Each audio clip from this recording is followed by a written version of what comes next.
everyone, welcome to this van tour feature video.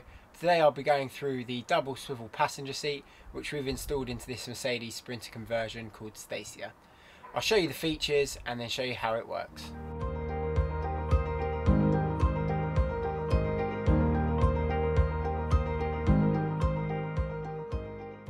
A double swivel seat is a great option to allow 3 seat-belted passengers whilst maintaining flexibility. Once swivelled, you can seat an additional 2 people in the living area. This swivel plate is from RJ Camper Solutions. It is simple to install onto the original box seat. It is easy to use.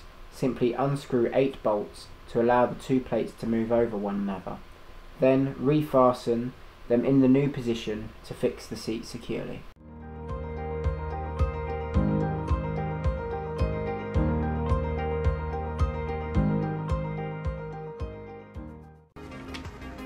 Thanks for watching. We do hope you enjoyed this van tour. We'd love you to like and subscribe to our channel where you'll find lots more van tours and tutorial videos.